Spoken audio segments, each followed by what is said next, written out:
everybody. What a return. What a return this is. First of all, hello. This is Sant from a whole new streaming location. It's been... Oh my gosh, actually, you know what? Like, let's check. When was the last stream? It was probably way too long ago. If I had to guess, let's see. Well, let me guess first. Like 4 weeks ago, and let's find it. Okay, 4 weeks is about right. 1 month ago. 1 month ago was the last stream. Man, that feels really bad. I apologize for that. But basically, real life was a lot for the past couple months. I moved, so you can see that's what we've got going around here. Brand new. It's like an office slash, like, I don't know. It's more of a card game space than for like my work. My work is my computer, and I do everything on my computer.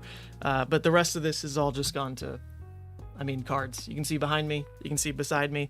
It's all flesh and blood. All flesh and blood. So that feels really nice. I finally got to like spread out, have my own space. Real life was real. OnlyFans studio. Does anyone else have video? It's just black for you, says Perfy. Interesting. Let me check what that looks like, because I am using Restream. Restream is a bit odd. Huh. Alright, I actually do see that as well. So this is what it looks like on Twitch. Yeah, so this is like not actually my channel, so I don't control too much of what's happening on Twitch. It does say offline, which is odd, but if I go on OBS, it is technically on. Alright, well, in all honesty, I don't control the Twitch side of this. That is a friend of mine, so I'll just unfortunately let that be for now. Good to know, though. Good to know for next time. Okay. God, I don't have my screens in the right spot yet. Let's see. Alright, chat, where are you? Yeah, video is fine on YouTube. Yeah, that's good. Video fine on YouTube. That's honestly what we care more about. I'll leave Twitch to just be Twitch. I'm not too familiar with the platform other than like tuning in for some big game events, right? But I know there are some Flesh and Blood streamers out there on Twitch right now, like Flake. Flake actually streams on Twitch and seems to do pretty well. I mean, like 20-30 viewers pretty consistently. It's all Oldhim gameplay, so if you like that, definitely go check it out. But I definitely want to stay more on YouTube primarily anyway. You know, it's where the audience is at. I think just for going forward, YouTube is definitely the main player.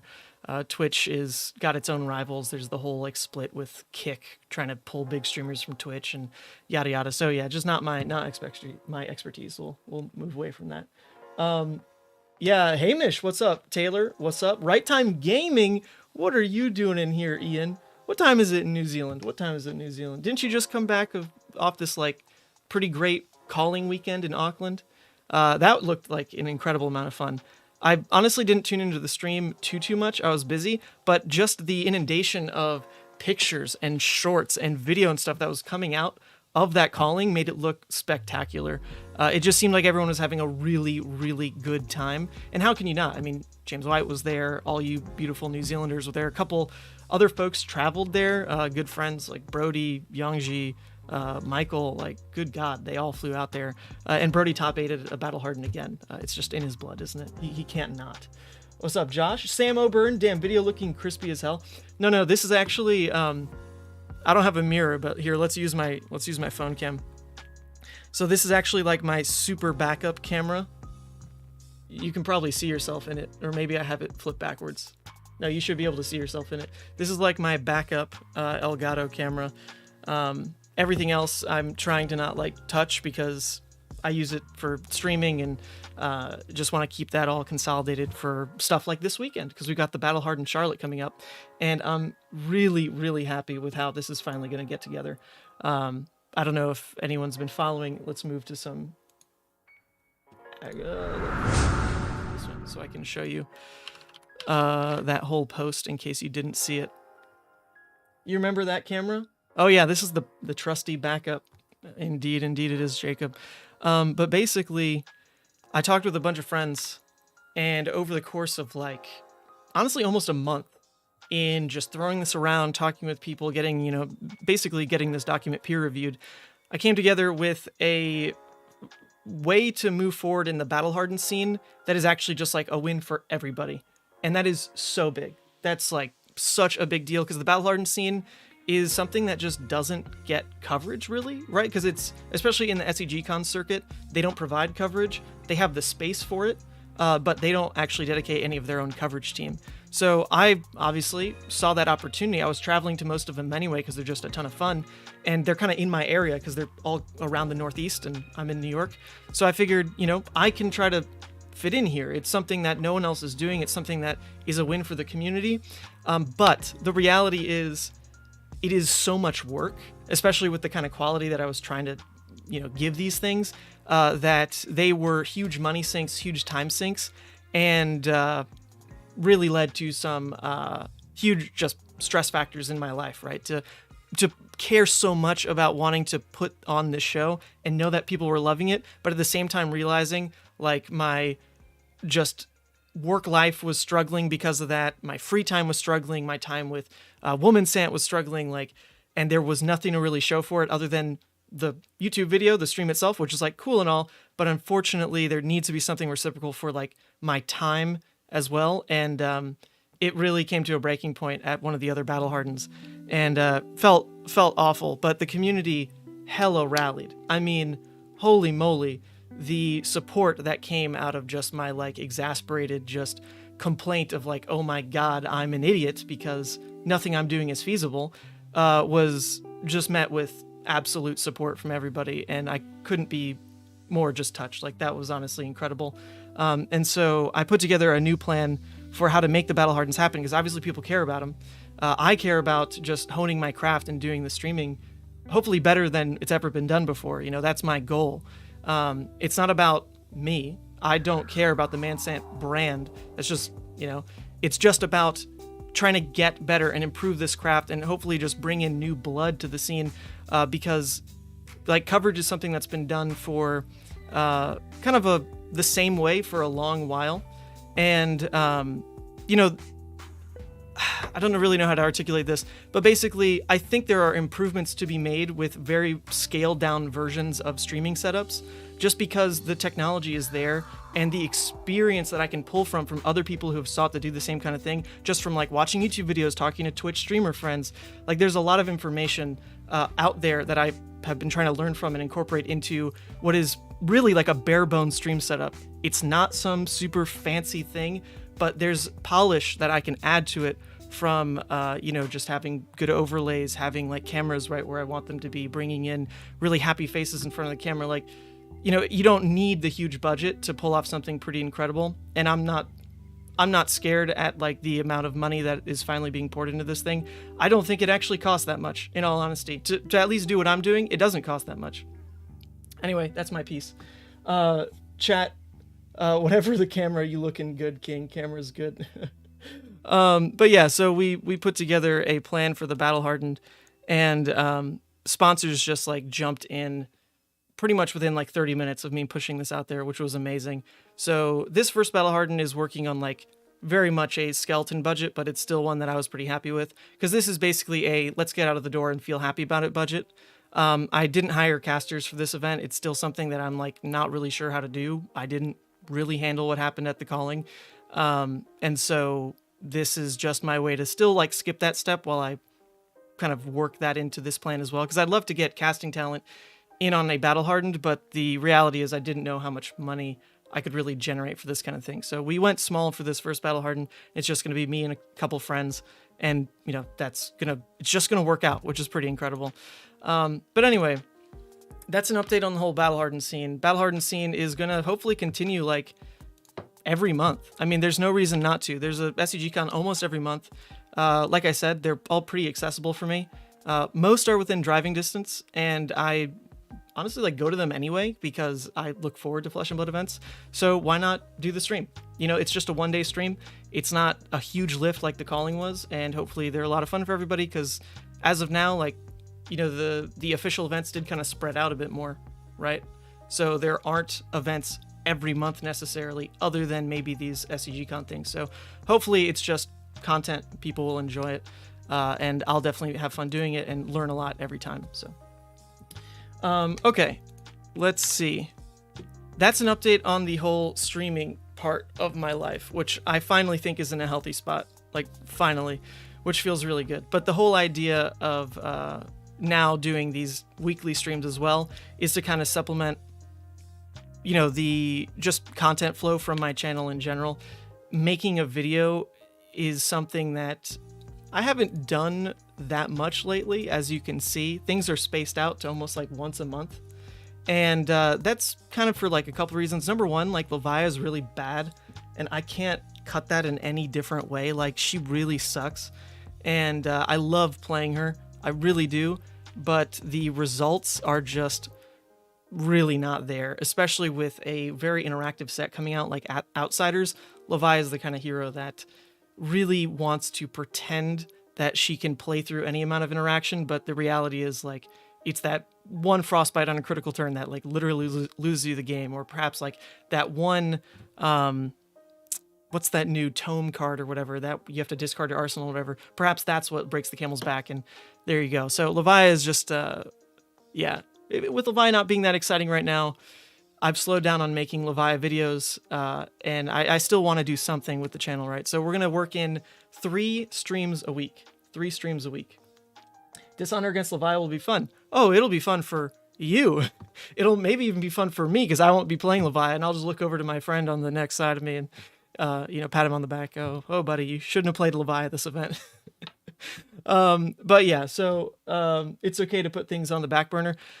The reality is, I still will try with Levia, but you know, you have to be a realist, especially when if I'm streaming more events, I get to play less. And so to just rock up with Levia on like what is now, you know, a scene that I get to play like 60% less in is not how you get good results with Levia. Like she's a bit of a fickle deck, so you really just had to play as much as you could to try to get those good runs. And with me not being able to play in as many events now because I'm streaming them, it just, yeah, like I can have fun with it, but at the same time, like I would like to do well with it. And I think someone's at the front door, which is really weird. So I was not expecting that. I'll be right back. 1 second.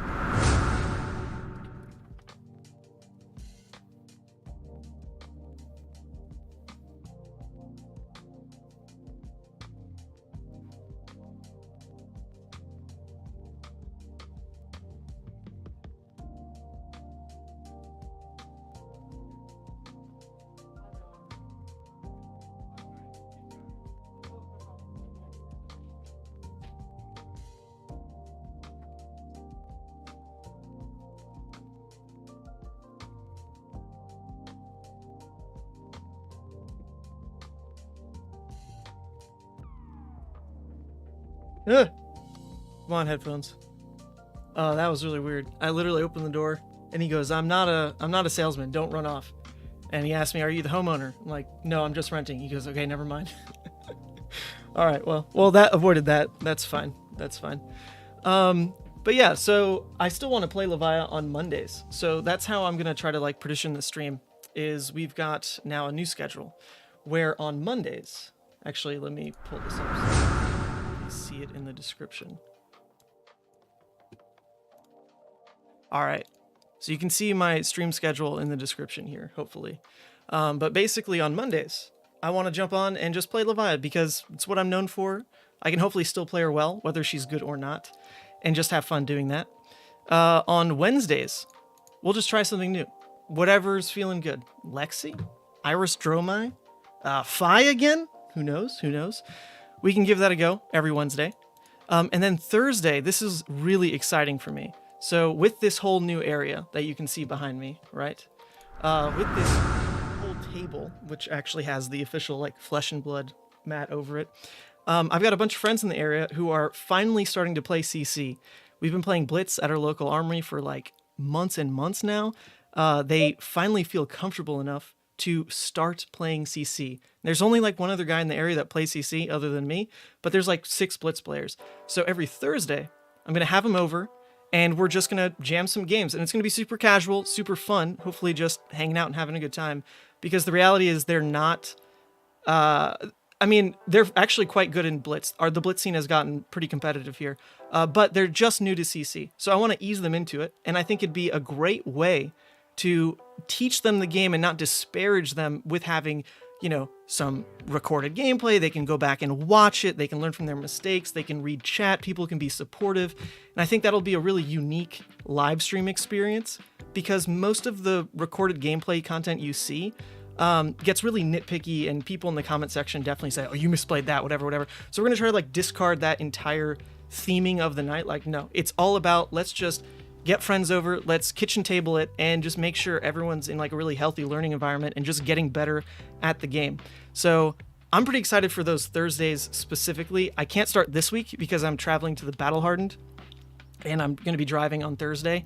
But that will be kind of the new weekly stream, is Monday Levia, Wednesday some new deck, and then Thursday this Thursday Night Live night. So I'm pretty excited. You can probably see it. Oh, smiley. I think it'll be so much fun, and it's the main reason I wanted to move to a new space like this, just because I can finally do something with all these cameras that isn't just pointing them at myself, because I'm a mess. Don't look at me, guys. Come on. All right, let me catch up on chat a little bit. I love you all. Look at everyone in chat. I wasn't sure what happened. I haven't streamed in a month. Who was going to show up? We've got some really great people already. Sam, Hamish, Josh, Jacob from Geeks First. Check out the interviews that he did at the Calling, by the way. They were fantastic. Ethnic is the only caster you need besides yourself. Well, I appreciate that, Josh. I think there's a lot of really amazing people in the community that have especially reached out and asked to be in this kind of battle-hardened circuit of casters, because the idea there is we'll never have the budget for the pros. The pros are definitely in their own league, and they're fantastic people, and the fact that they're still going to be incorporated in, hopefully, the larger tier events is great. That's their area. The battle-hardened scene, especially since I'm the one crowdfunding the money, I won't be able to afford the big players, but giving people an opportunity to jump in and kind of prove their mettle and maybe start climbing that ladder seems pretty amazing. Feels like it kind of gives everyone a fair shake. So Ethnic Smoke, breakout performance, right, when he was at New Jersey with me. And hopefully every Battle Hardened can kind of get people with that same amount of passion in front of the camera, and they will be paid from here on out. We've got... there is a model that works now. Sponsors were really happy to jump in, and I'm really happy to throw that money right back at the casters that I hire for this smaller scale event. Just unfortunately not for this event. This event was kind of last minute with the whole debut of the sponsor thing, so I went kind of low budget with it. Chair stream. Oh, so that's old. Levia's at the front door. She's not happy with the recent discussion. She's all around me. You see this? Levia's here. She's here. That even lights up, by the way. And then she's also over here. I've got the full Levia back there. Yeah, she's all around me. I feel it. I feel her stare, her little sneer gaze. Great move, says Hamish. Being a one hero channel, as we had that chat about at Worlds, has a ceiling. You're a massive personality, and it's awesome to get your thoughts on other heroes and whatever else you do. Thank you, Hamish. One hero I will never play, though, is Dirty Viscerai. So you probably have to stop watching me. I will never touch that disgusting ass Mordred, Revel, Gloomvale hero. For the love of God, never. Other than the couple times I played it for the World's testing. Just forget about those. I think I deleted those streams anyway. So Monday is going to be the count of how many times Blood Deck kills me. Yes. But you know what? With a 2-hour window, hopefully we get that number down to 0. Hopefully. Sam, trying to get in on a Thursday. Oh, buddy.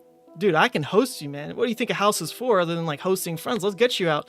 Either way, going to support me and watch no matter what, Sant. Thanks so much, Josh. You've always been around. Thoughts on Dishonor? Dishonor? Okay, interesting one. Obviously, it hurts Levia to the point of, if it hits, you die. I mean, it's, on-hit death for the most part, which is crazy to think about. It's already a good on-hit. And then it hits Levia, and you effectively die, or... I guess depends, where the game is, but something that would only deal, 4 if unblocked, now potentially deals, 20. That's insane. I don't really know if it changes much about how you play against Katsu, though. you always have to respect surging lines, and for the most part, Levia is fine blocking down with 2 cards, so making sure that like you block surging is always going to be important. The issue with now this Dishonor line is if you go hard on blocking surging and they still get around it, you're just like watching this horrible painting unfold because it's so telegraphed when they go for Dishonor, they have to have like the exact 3 named cards in front of it. And if you misblocked on like that first attack, you just know it's over. So hopefully you can get around that with just playing real smart with armor. You're going to have like Scabskins and Crown to full block 4. You're going to have a Husk to block 6. So hopefully it doesn't happen more than like twice in a game where you realize, oh god, they've got Dishonor just natty or whatever's going on, and you just use armor to pivot save because you preemptively blocked. Like, it probably kind of shakes out the same way you play against Katsu anyway. Now they just have a blowout card if the game goes super late. I don't know. We'll have to see it. We'll have to see it. Love to see a video of the setup and how you film it in-house sometime. That's a really good idea, Ian. Really good idea, and actually something that I meant to do like kind of around this time. The issue is we've got another video that I put a lot of work into, and this is coming up. This is coming up. Make sure you tune in for this. This is at 4 o'clock. 4 o'clock. There's a debut of a really hot, amazing new product for Flesh and Blood, and I was asked by Art House Syndicate to help them with the premiere video, so my weekend went to making this, but I did have plans to actually kind of do like a, before I pack everything for Charlotte, actually get everything together and just kind of record what setup stuff I'm using. I'll definitely get to that eventually. I think it's really important to just share what I've learned with everybody. I mean, you know, I would hope more people learn from my streams and put it into theirs. Like, I'm not trying to hold anything back. Thoughts on stealth? It's a talent. I don't know. It's kind of funky. Hamish, Vish is too strong for the most. Yeah, that's definitely what it is. Hey, trust me, I like my 3-card 12s, but I like a little blood debt on the side. I don't get this whole 3-card 12 and then like also throw Arcane at you. What is that? It's unfair. Dishonor plus Razor is going to be so fun. Husk is still the best chest. Okay, we caught up on chat. Let's jump into games. All right, so with the way I built this new overlay, it is new. You can see around me. Hopefully it makes sense. Like, I wanted to be more minimalist about it and just let the beauty of websites like Fabrary and Talishar just do all the work for me. There is a new overlay on Talishar that I actually worked on a little bit with Lost in Space. Oops. All right, well, there's just no actual game live. Let me refresh. Okay, so check this out. So I have this schedule. I do want to start using the new UI a bit more. So that's what this is all sized for. The new UI looks really clean. Lost in Space put so much work into this and just like fitting. I don't exactly know how it works, but I assume, you know, most of the code probably ports over. But beyond that, he's just put so much work into making things super clear and just listening to feedback of, you know, oh, the cards are too small. Okay, make them bigger. Oh, like, I don't understand, you know, what's like, you know, what's been tallied, what hasn't. Okay, like, let's put little graphics there, on and on. So he's asked me a couple times to help on some UI elements that he needed. So like this and this, it's not much. Like, I didn't do much on this, but I've helped just have a conversation with him and work some things out. But like this I made. Oh, actually, you can't see. Let me hide this. Like this I made. And so I want to try to use it more because it looks beautiful. So let's jump into a game. This is my Win Pro Tour 3 Levia deck list. Very aptly named. I definitely will win Pro Tour 3 with Levia, so disregard all the previous conversations we had. But basically, oh my god, is the music too loud? It's like kind of driving me crazy. I feel like I had it quiet. Yeah, there's also a new microphone, so let me know. I don't quite know if it's balanced right. Don't quite know. Okay, there we go. So this is a like basically recursion heavy Levia. It's not actually going to do well in Pro Tour 3 because Pro Tour 3 will have outsiders, so the name really doesn't make sense. But basically it is pure recursion Levia falling into both recursive game plans that just go over Oldhim, which is either the double howl with all your 2-cost attacks, or singular howl plus deeper evil with all of your unworldly bellows, and you basically just have limitless damage. It still has the Blood Rush package to try to at least coin flip aggro games, but it is not built to really race aggro as well as some other builds, like including Scar for Scar or like having Pulping or Wild Ride to have more of an explosive start. I don't know. It's an okay deck though. I played it at an armory last week and went 2-1, and the loss was to myself, which was frustrating, but it is what it is. Josh, tick up your blood debt counter right there, because yes, that's what killed me. I did once again put the Dash sideboard package in though, because Dash just won Calling Auckland. Like, I don't think it's a secret that that deck is really good, and the deck is really adaptive. It can go, control. It can go high tempo aggro, right? And we are lucky enough as Brute to have Arg Smash to hopefully not really care like which game plan they go, but just win through smashing their items and value clubbing until they deck out. It is super boring. You never play into Blood Debt, but it is highly effective. Highly effective. So let's jump into some games and hope we just don't hit Fi nonstop, because that's the kind of thing that this deck just does not beat.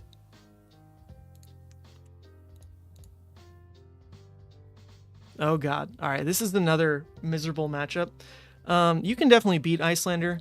You can, but there's not as much as you can do against some of the blowout Arsenal cards. Hi. Specifically, anything that can trigger Insidious, right, is sometimes just going to blow you out if you lead preemptively with anything that gives them a window, like Art of War or Howl from Beyond or something like that. And I don't have the Ebb and Fold in this list, which is kind of like a little bit of a way you can play around Iyslander, is if they try to discard your hand on your own turn, you can say, okay, Ebb and Fold instant speed on top, still banish a 6, and then not just die to Blood Debt, but it's definitely something that happens otherwise. So let's still do this. Unfortunately, the weird part about this sideboard is that it doesn't really do anything against anything other than Dash. I mean, you can throw these in against aggro, and that's cool, but let's do it. Let's do it. Oops, and we're changing. We want to play in the beta UI. And let me know if this is like any better for y'all. I think it's looking really slick. Like, it's finally getting really, really good looking. It definitely had some issues at first, but we're getting to like this nice crispy state where this looks like it had a lot more money poured into it than it effectively did, which was 0. All right, so we are going to leak some damage because we only have AB1 in this matchup. No reason to Art of War. Yeah, so let's go ahead and actually pitch our Art of War because we want to craft around potentially getting a Blood Rush handoff. They did fuse it, which is actually really good for us because we get the discard off. So let's pitch and then discard Hungering. So this sets us up for potentially a really strong Blood Rush because we need at least one card in Arsenal, or not one card, one card in Graveyard, so that once you play a Blood Rush, you will fill the graveyard an extra +2, the card that's discarded and the Blood Rush itself, right? So that way you get to get 3 cards in graveyard and just go pretty aggressive right from that. I like most things about the new UI. I do prefer having the black background in the old UI though, so hopefully they bring that back. Yeah, you mean instead of these? I feel that this is definitely the part that makes it a bit too busy, is just how vibrant the backgrounds can be. Like, I do prefer the Volcor one, it's a bit more muted, but the Tails one is a lot to handle, especially with like how busy some areas get like this and leading into the chat box as well. But I still, overall, I'm still pretty happy with how it looks. Some of the things are still a bit jarring for me. Like, I think we're probably going to see it soon after my opponent passes. When you Arsenal something, it shows up in your hand as like a playable card with just an Arsenal tag on it. I don't love that. I like just clicking my Arsenal. That just makes more sense. All right, opponent, what is happening? Do I need to like refresh? Did something break? Okay, my opponent left the game. Opponent has left the game. I don't know if that's right. Did the UI just like bug out and not let something through? Because they typed something.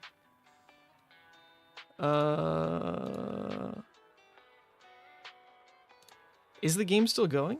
Shouldn't it show something else? Huh. Alright, I don't know. Let's try against another Iyslander, though. Another player's already joined the game. That's weird. Okay, it might be a little too buggy still. And in that case, we go back to the old one. We had this prepared. We had this prepared. Oops, not private. Leave lobby. Come on, let me click. There we go.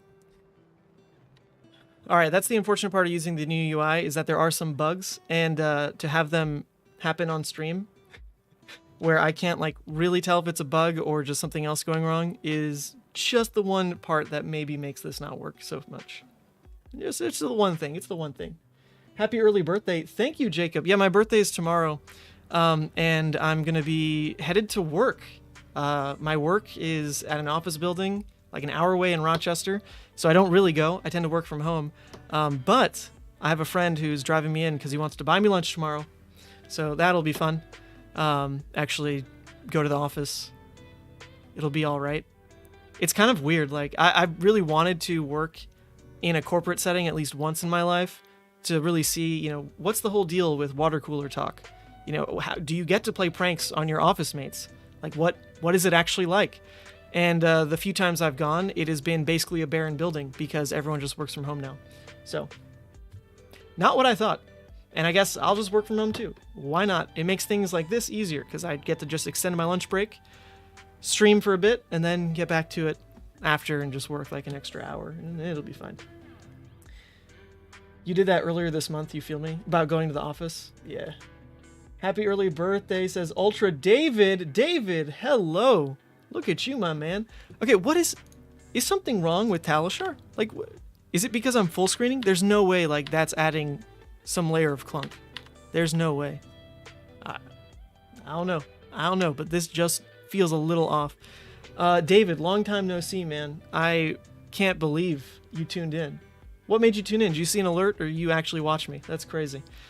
David is a good friend of mine from back in Kalamazoo. You might remember him from a couple videos that he helped me do, like the Erase Face video. He did this one with me. How far back? How far back? He was this guy. This is David, Ultra David Productions. He be watching sometimes. He be watching sometimes. You also be falling off skateboards sometimes. I love this video. For my spoiler though, oh my god, no one has joined still. For my spoiler though, it will be a bit different this time. I didn't have time to make a video. We're just gonna do a live reveal. Okay, can I just join someone else's game? Just so we can get something going. Okay, yo. Alright, this is better. I'm down for this. Why not? 'Tis a Rhinar.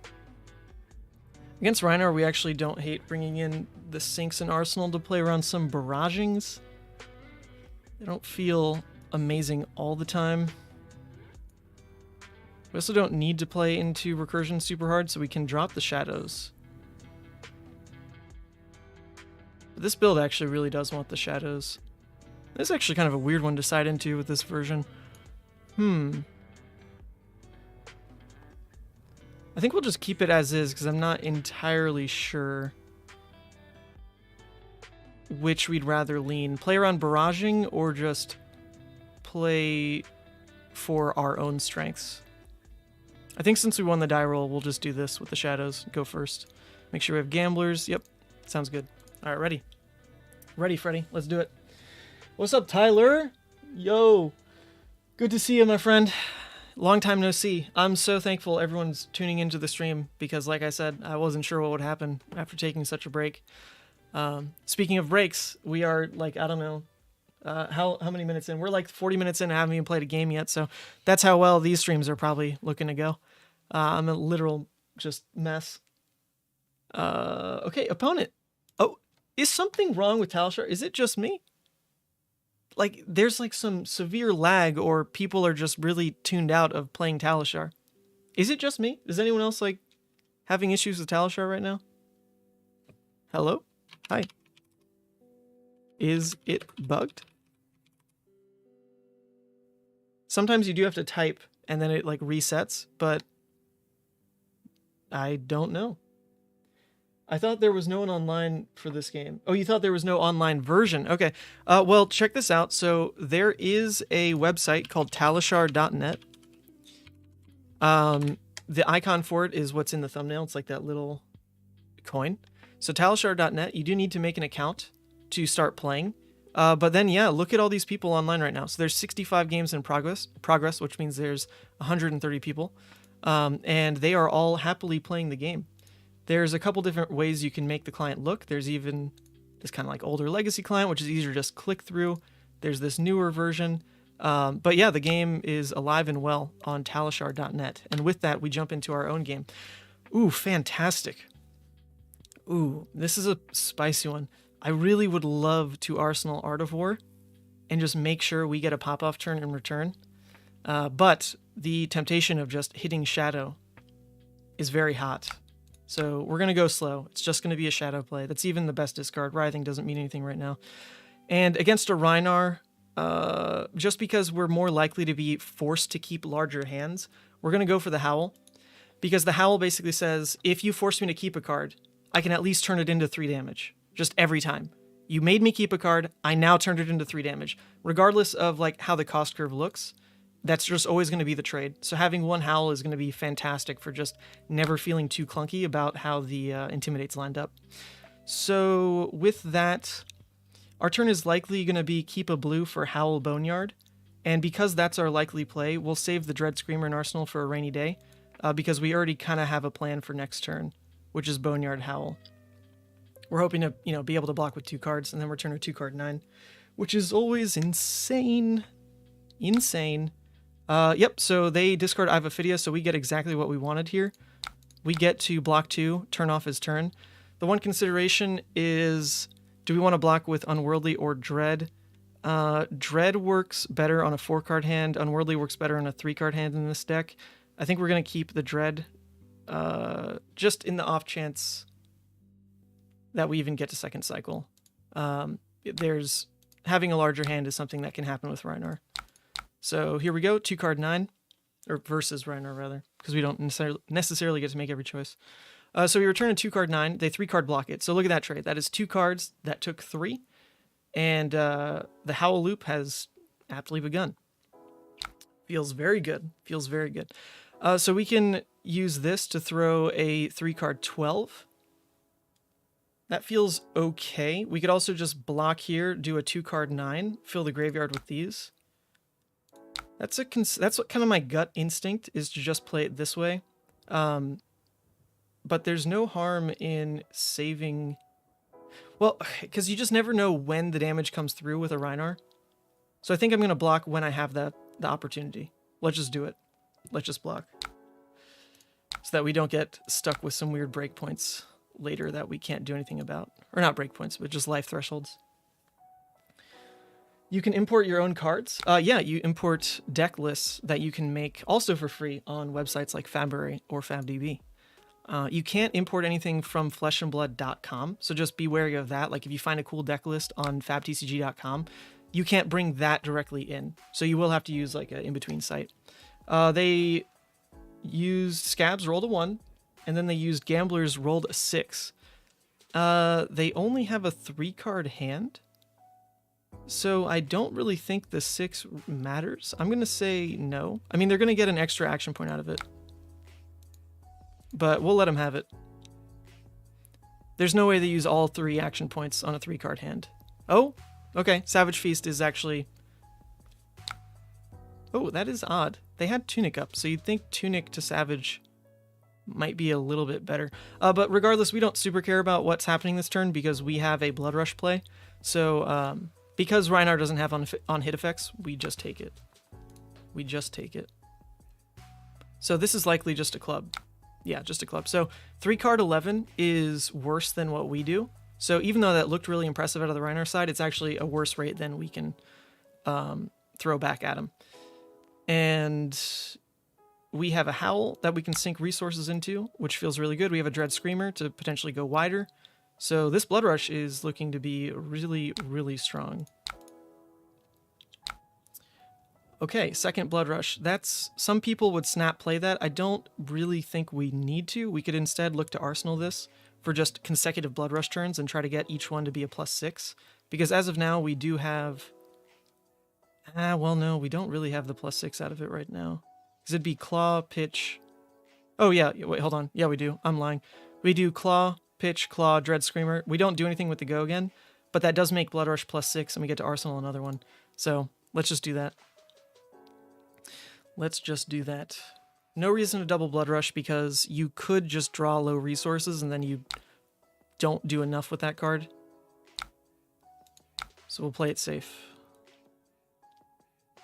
It's kind of funny. We had the option to Arsenal Boneyard instead, and Boneyard would have been better for this exact scenario, how the game played out, because we drew into a second Boneyard on turn 2. So if we had Arsenal the Boneyard, then we'd still have it, and we still would have made the Boneyard play on turn 2. And then we could turn this into an extra 3 damage. So we're missing 3 damage, basically, because of an Arsenal. And actually, that's a consideration with this version of the deck. I don't run Graveling Growl. So actually, Dread Screamer could be a wasted Arsenal early on like that. That actually, that makes sense, actually. I don't run Graveling Growl. So yeah. Oh, okay. Well, we're seeing all the Blood Rushes. Back to back to back to back. This is cool. So we'll get 3 Blood Rush turns in a row. Unfortunately, they're going to soak up some damage with this rounds. So maybe we actually end up going for double Blood Rush. It's going to depend on what this first one draws. But if we go 3 wide and we get to double Blood Rush, they're only saving the 3 damage because we're forcing it to go taller across the same 3. That's only to specifically play around if they have another this rounds on me next turn, which feels a little weird. Yeah,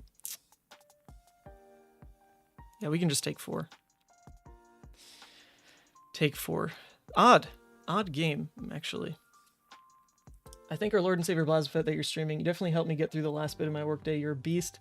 Tyler, thank you so much. Honestly, I think now that I'm working for the man, and like I get this feeling of how long a workday can feel. It really is awesome to have people streaming. Like I watch Flake all the time. Just, you know, kind of like in the background. But that is nice to just have like something topical that you care about happening in the background. He doesn't talk as much as I would like. I think that the talking is really engaging. But here we go. So we will double Blood Rush because we just didn't draw resources. So there we go. It's a resource card. That's good enough.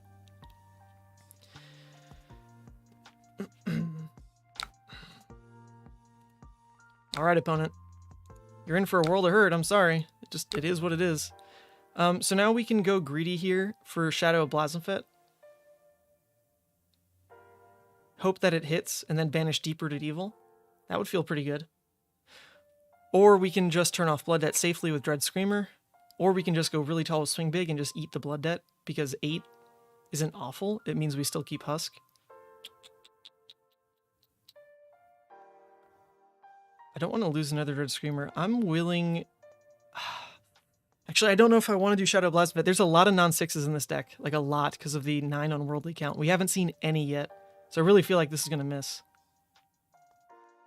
2 damage difference versus Swing Big. If we're just going to eat Blood Dead anyway. I think the safest play is just turn it off. Like, why not? Just turn it off. I'm just going to turn it off. Ugh, it's boring. It's boring. I apologize, but we're just going to turn it off. The question becomes, which do we care about arsenaling? Since we haven't seen an Unworldly yet, I'm going to keep the Swing Big. Because red Unworldly Swing Big is a 3-card 12. And I don't want to send 2 to the bottom. We just lose too much of that rate. Oh well. Hope you're well. Oh, Howling Mines, what's up, man? I don't know if I've seen you in the chat before. It is so good to see you. Well, yeah, nothing to pay for here. They kept their whole hand. Interesting. Okay, so we pitched the Yellow Hungering. It doesn't super matter. We do have a way to turn off Blood Debt right after the fact. So let's just keep it kind of as is. Okay, cool. So there's our play. It's going to be a 3-card 11. 3-card 11 more than anything. And then we'll reset Arsenal with Shadow. It's kind of a forced play, but it's fine. All right, they have their own Blood Rush. Sure. Sorry, bud. I don't think it's going to be better than a double Blood Rush. I lurk, mostly while working, but you stop in when you can. Well, hopefully we can make this more of a regular thing, my man. This is Scott, Howling Mines, everybody. Don't you also make Snap content? Because I've been an absolute Snap addict. Oh, GG's. I've been a literal Marvel Snap addict, and it is unhealthy. Like, all right, full confession time. All right, full confession time. GG's opponent, by the way. Full confession time. Flesh and Blood has like changed my perception of like what a card game costs, because previously I only played Pokemon, and Pokemon was a pretty cheap game. So I would like, you know, find a deck I liked, and it was never the tier 1 stuff, you know, little Levia me. So I would, you know, spend like maybe $80 for a whole deck. And it felt like a lot. I'm like, okay, like I spent all this money, I got my deck, but now it's a deck and I'll play it like, you know, multiple times a week. Then I started playing Flesh and Blood, and all of a sudden you've got a deck that's worth like $1,000. And for whatever reason, I have this like weird obsession with just owning all of the Flesh and Blood cards. Like, I only really play Levia, but I can't help it that I have friends who give me good deals and stuff. So like, I've just gone through, I don't know if you can see, I've just gone through and pretty much own like every Flesh and Blood. Not everything to be fair, but pretty much like every legendary, every majestic, and I don't even use them. And it's like a big problem because it's changed my perception of like money and like what it's worth. Although to be fair, I also have like a very decent job now, so that's where the money goes.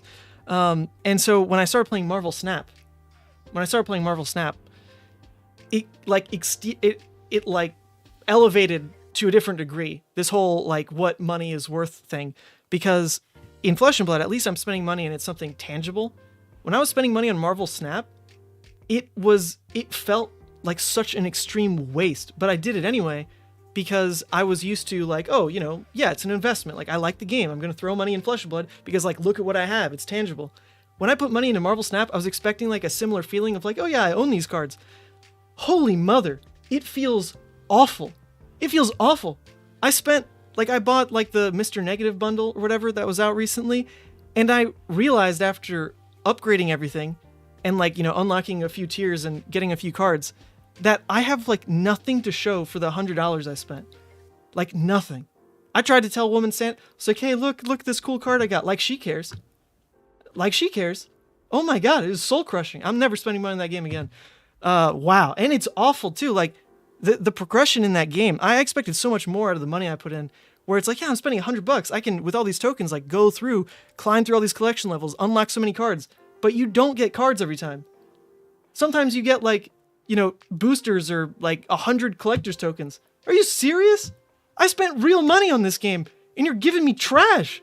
Anyway, Marvel Snap, you're a great game, but holy, like that model sucks. And it's worse because you don't actually ever get full collection. It's impossible. This is a rant, sorry.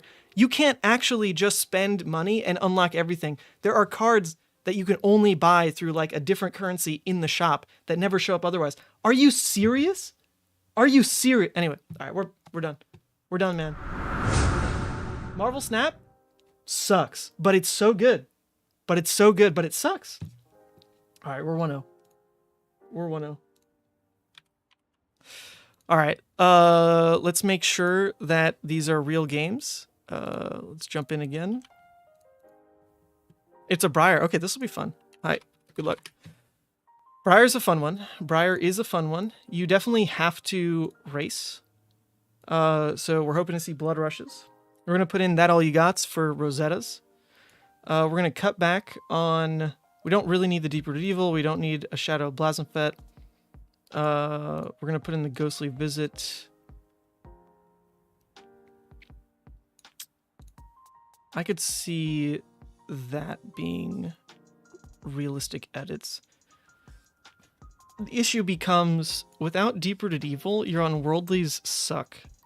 So maybe you really do have to keep a Deep Rooted Evil. It's a little awkward. I think we're going to change the game plan. We're going to do 1 Howl, 1 Ghostly, 1 Deep Rooted Evil, cut 2 Shadow, and just hopefully let the deck toolbox a little bit. Alright, once again though, like, I don't know, it feels laggy, like something feels wrong with Talishar. It could just be me. Could just be me. You regret causing this rant?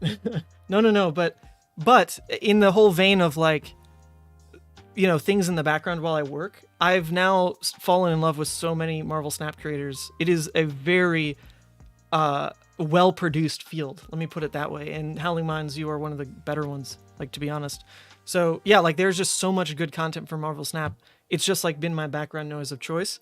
The issue is every single deck is the creator saying something like, now not everybody's going to have this card. And like, you know, here's my list of substitutions, but really you do want Null. And it's like, okay, how am I supposed to get Null, man? That's Series 4. There's nothing I can do to get that card. Oh my God, whatever. Okay, rant over. Talashar's lagging a bit for you too. Yeah, it's a bit weird. Like, I just don't know. The other person was here. It just took him a while. Maybe it's just like an odd time of the day. Everyone's just like all fatigued out because they just play against Flake on Oldhim all day. Love you, Flake. Sorry. Oh man, the dream. I was watching your Iyslander vids during PT2 before it was Vogue. About Scott, yeah. Let me catch up on chat. Man, it is fun to stream, people. It is fun to stream. Appreciate y'all tuning in. OMG, you're a Marvel Snap whale? I wouldn't call myself a whale. I spent a respectable amount of money that I would on like any card game I'm trying out. You know, okay, full disclosure, I spent $200. Okay, I spent $200. I got the Pro bundle and I got the Mr. Negative bundle because I'd played it for like a couple months very lightly, but then just started finding like really good content for the game. And I was like, okay, like let's take this a bit more seriously and like see what money does. You know, does money help in actually like building these decks? And the reality is like, God no. It is, you wasted, like literal waste. Do not do it. Do not do it. Double Blood Arch Levia. Let's go, Smyaz. You right. I wish I could just do that every game. What's the reasoning behind cutting Graveling? So the reason, okay, opponent, hi. Is this a DC lobby? I don't see DCs, but unfortunately we're just going to leave it and hope that there are people who start games. Yo. Hopefully people that start games in our future here. This is a weird one. I really like having the syncs, but you don't need... You never know if you actually need them. It's more just like, did you luckily find them on the exact turn where Bravo decided to do something? Because you can't afford to just keep a sync in Arsenal forever. So for that, we go to 2 syncs. We're going to cut 1 Shadow, 1 Art of War. Trim some of the non-blocks. Actually, no. We'll go Howl. We'll cut a Howl. Nope. We'll do this. Go first. And I have the right equipment. Yes, I do. Okay. The reasoning behind cutting Howl. Oh, other people are... Oh man, the tangents I can go on. Let me catch up. Money does not help. Or I'd be claiming it as a tax return. It is like tax season in the US right now, and I don't know what I'm doing. Legends of Runeterra is still a good game if you want. I loved Legends of Runeterra. I don't know, I just like took a break and for whatever reason didn't feel the itch to get back to it. Which is honestly like pretty odd for me. Because normally I get like way too hooked on a card game. This is a great start. Blessed. That's an amazing start. Get that awful card out of my deck. Get it out of my deck. For the love of God. I want it out. I want it in graveyard. I want it cycling with Howls and Dread Screamers and all the good stuff. That is a fantastic start. We're getting lucky today. When I was playing Snap, I was buying the season pass every month, but the gameplay got stale. I hear that a lot. Hoping to be vocal. You got some more Levia. Thanks for signing my Levia at Indy. Hey, no problem. I'll always sign Levia. And hopefully I gave you the business card with... oh, interesting. They pitched Spinal. Hopefully I gave you the business card with the Plasmafet token. I've been trying to remember to do that more. Okay, weird hand. Not really a playable hand. We're short like 1 card in graveyard to really do anything special. But that's okay because they dominated, or rather that's not okay because they dominated. And when they dominate, they don't let us fill the graveyard. That can't be a pummel though, so it's not the biggest deal. Alright, so it feels weird, but our turn is pretty much this round's pitch into Claw. That is absolutely miserable. But, no, do we even care about playing this rounds then? I think we actually do want to. The only thing that really giving the extra card does is, with how low our turn is going to be anyway, is like really pay for like a easier access rouse or pummel line. Otherwise, I actually do prefer having a -1. That's interesting. All right, well, either way, this is our only choice on block. Now, if I want to be a madman, I can just roll Scab, Skull Crushers, Claw Claw. We're madman time. Let's do it. All right, nope. I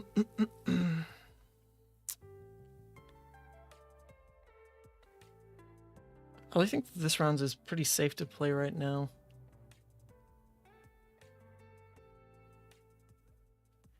The only thing the card draw does is fill the graveyard for me, though, which I guess I'm not truly in need of. I'm going to fill the graveyard next turn anyway.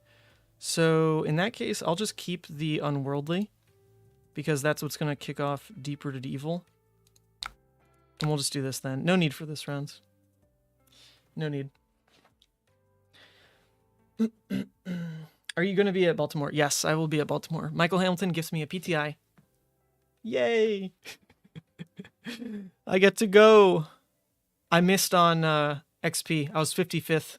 Or not XP, ELO. I was 55th in limited ELO and like 65th in constructed ELO. So I missed on ELO and I only got to play in 2 Pro Quests.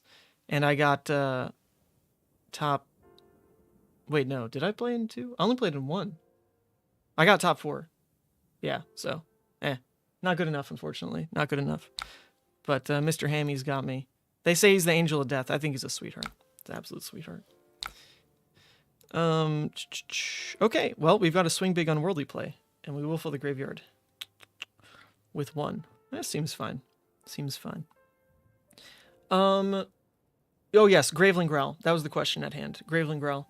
So, the reason to not run Graveling Growls in this list is because this list is really giving up on beating aggro. It's not supposed to. And Graveling Growls are really for 2 reasons. Number 1, to work on a 3-card Dread Screamer curve, and to get lucky off of Art of War curves. Okay, so this is actually best case for us. Even if they pummel, we don't super care. It's just vanilla damage. So they can go ahead and do it. Or they don't have it. Nice.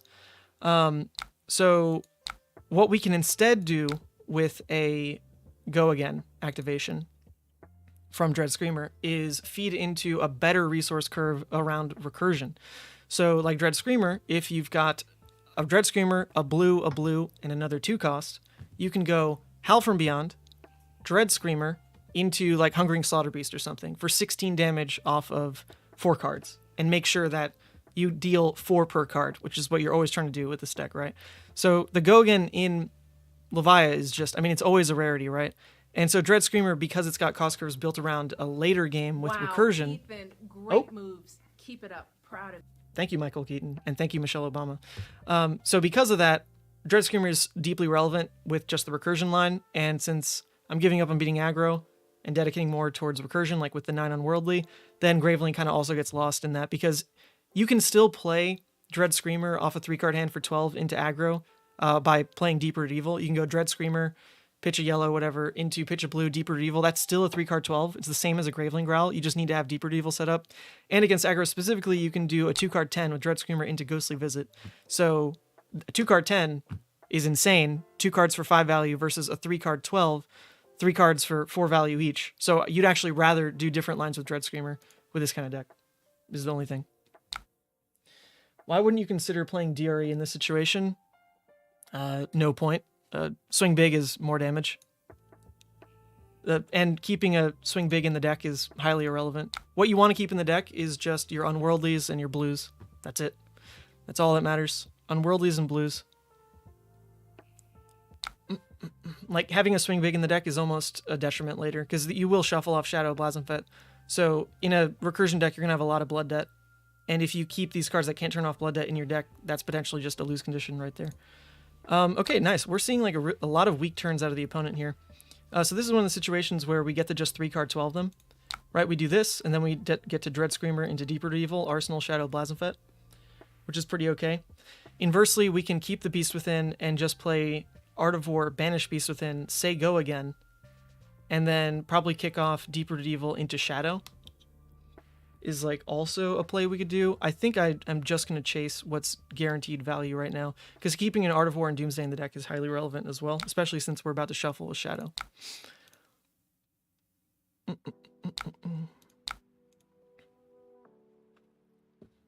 Is Hope Merchant still in? Oh god, Ultra David, chill. Chill, Ultra David. Those days are long gone. The other good news about how we've drawn so far is, in a situation like this, with the Bravo obviously trying to play for an aggressive hand early, we don't really have blood debt to worry about. Like, you know, we'll have one blood debt, and yet we're still in a really strong spot, because we've got another way to fish Recursion, and we've got Deep Rooted already cycling. So this feels very good. We're in a very good spot here. It's honestly pretty hard to lose against Bravo. I feel like in the early days, this was a harder matchup just because I didn't understand how to play into it very well. It's just a value game. It really just is a value game. As all the good players will tell you about Bravo, he doesn't have a hero ability, which is kind of funny because I feel like when you start, you think this hero ability is busted. Like, oh my god, you just give something dominate? Crazy. The reality is, like, a Bravo's not really doing this unless it's like a turtle matchup or, you know, it's just for lethal, right? And so, what that means is everything they try to do otherwise is just high value so that they can get you to a point where a dominate does actually win the game. Because it's not very cost effective for them to play into that at any other point. And Levia is very good at just keeping the value in her court, up trading on her side of things, rather than letting Bravo get too high value, because you just have really good armor. Okay. CNC Pummel. Pretty likely. I mean, we do have Crown for it, and it's a weird curve for Bravo to keep most of the time. It's not like their old hymn, where they get to just, like, CNC Pummel off of 3 cards whenever.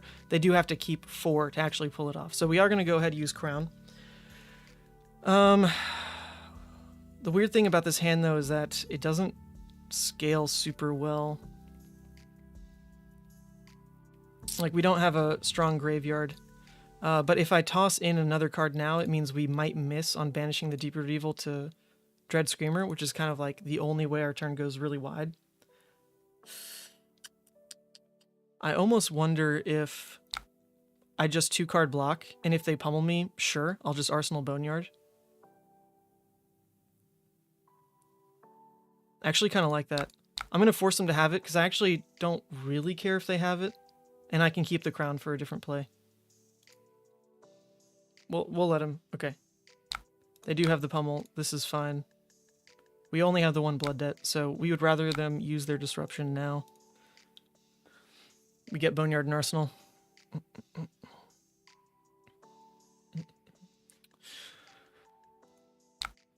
And it's another CNC. Unlikely for it to be a pummel right here. So I think we can just 2-card block again. If it is a pummel, boy oh boy, we don't get to sink it. I don't think it's a pummel. And once again, we only have 1 blood debt, so let's just let it be. It is a blue pummel. Okay. Well, let's get the Sink Below an Arsenal then. Now our graveyard's gotten pretty messy, though. So we're not always going to hit this Deep-Rooted, which can start to feel pretty bad. Because that's what a Dread Screamer wants to do. So the other reason to run 9 Unworldlies is to just really clear out the graveyard aggressively.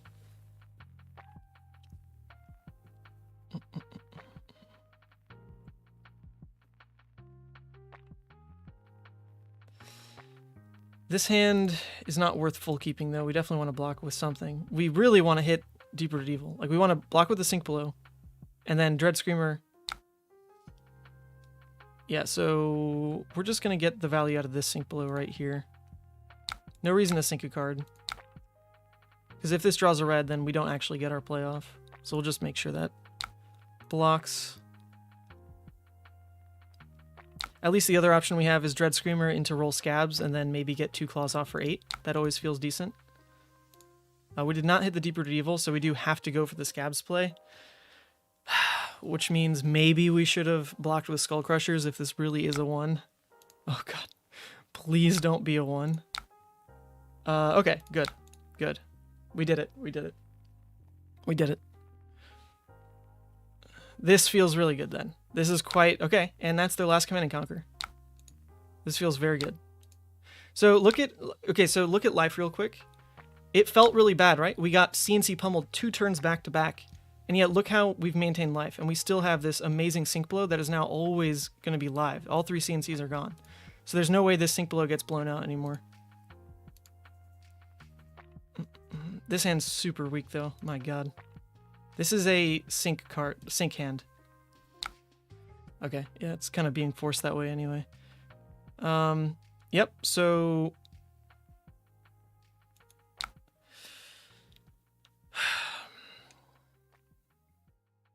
We're going to sync this rounds, just because this hand is, once again, prey to hit deep-rooted evil, but even then, not great.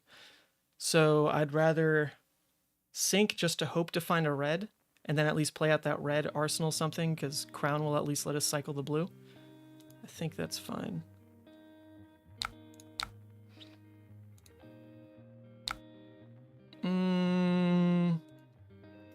That doesn't really change anything. This still is going to end up being probably the same Dread Screamer play then. I would hope we hit the deep-rooted. Let's see. We didn't. So we have to do the same Scabs play. Ugh, it doesn't feel great. Clunked on blues. Too many blues. At least we're starting to clear the graveyard. But now our blood debt is up to 4. They're blocking with Crippling. Okay. Okay, there.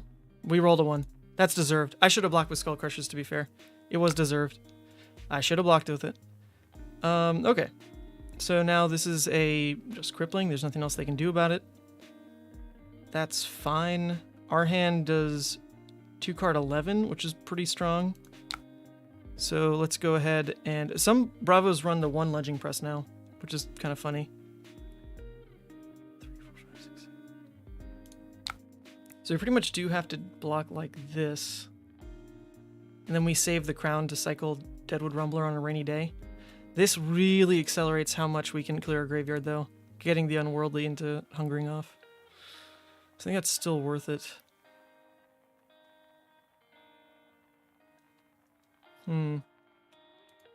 Yeah, let's do that. And that's also 2 cripplings gone now.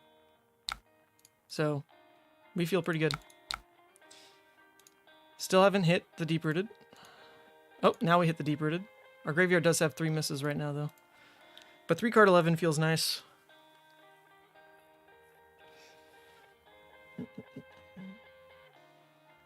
Levi's equipment suite is really nuts. It's true. All right, we caught him on 2 blocks. Love it. Love it, love it. Oh, okay, changing their mind. We saw they had a pummel. We saw they... Okay, they're still blocking with the red pummel. Okay, that's allowed. That's allowed. Okay. Sure. They gave me a lot of equipment there. Okay, this hand. This hand's really, really fun. Really fun. So we can get our 2 card 9 off, or we could look for the Soul Harvest for 12. No reason to actually do that because it wouldn't go to 12 and there's no howls to recycle, so we're just going to block the 6 and do a 2 card 9. Although we've seen a lot of blues together now. We're about to hit the last hands of our deck. I'm starting... Oh my god. Wait, that hit the literal exact 3 misses. Okay. Alright, Josh, where are you? Josh, mark this as a loss to blood debt. Where are you, Josh? Where are you, Josh? Mark it. Mark it. There were literally exactly 3 misses. We even filled the graveyard with 2 6s. And we still missed. Mark it, Josh. Mark it. Oh, Lord. Oh, how the turns table. Oh, Levia, you sweet thing. Why'd you do this to me? Everything was going so nice. Alright, let's make sure we get this out of here. In the meantime, I doubt... Arsenal is a pummel. I doubt it. That'd be pretty awful, but it is technically possible on this hand. So...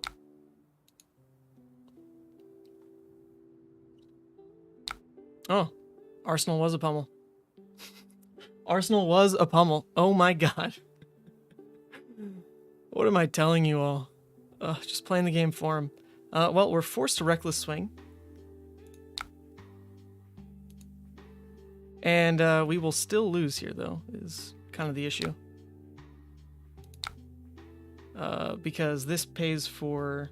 Right, because we know it's a blue, right? Yeah, it's a Tear Asunder. Or rather, it's a... Disable... It's a Thunderquake. It doesn't matter. It pays for the Anothos. So, yeah, we do unfortunately lose. Damn, Levia, why do you do this to me, girl? Why do you do this? Everything was going so great. Until you just deal me 11. You don't gain +3, and then you deal myself 8. Oh, Levia. Literal exact 3 misses. Literal exact 3 misses. Oh, Levia. Oh, Levia. Oh, Levia. Oh, Levia. 11-point swing because of very bad luck. That is the game. That is the game. GG's, Chubs. GG's. Oh, Lord. Lord have mercy, Levia. Woo! We gotta get over that one. Get over that one. This deck really isn't built to beat Kano. But we'll do it. Yo. Good luck. I'm down. We can pretend. This deck is really not built to beat Kano right now. 0%, in fact. 0%. But we'll still play it. Very sad to watch Levia randomly implode. Yeah, it's very... It is sad. That's definitely the truth, isn't it? Okay, so the problem with this matchup is we don't really get to fill cards in Graveyard. So anytime we get to fill cards in Graveyard, we have to do it. Which is, like, right now. We drew a Blood Rush. It's not likely that we actually get to attack 3 times. We'd have to draw, like, a swing big, basically. Yes. Yes, sir. Finding a Howl, though, for Arsenal is pretty decent. We can still go Claw Claw.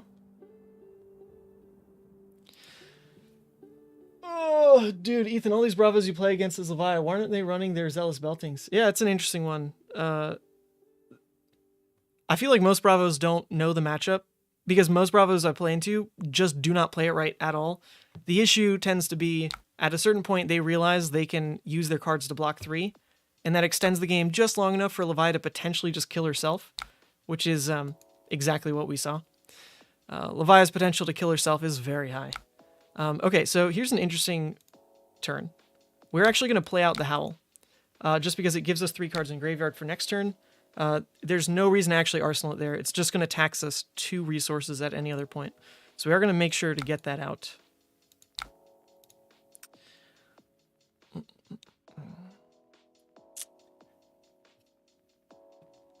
Sand is not very aggressive.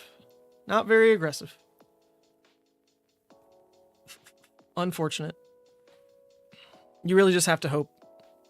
Hope that you draw... I mean, an early Blood Rush start is good. It didn't deal any damage, though. It just helped us get to 3 cards in Graveyard. So we have to hope that the subsequent hands we draw do help us get there. And this hand really falls off. Best we can really do is play the Writhing, Arsenal Dread Screamer. But even that starts to get really risky, because then we're out of cards in Graveyard, and we only get to refill +1 because of the Howl. This is the freaking problem with the matchup, man. It is so bad.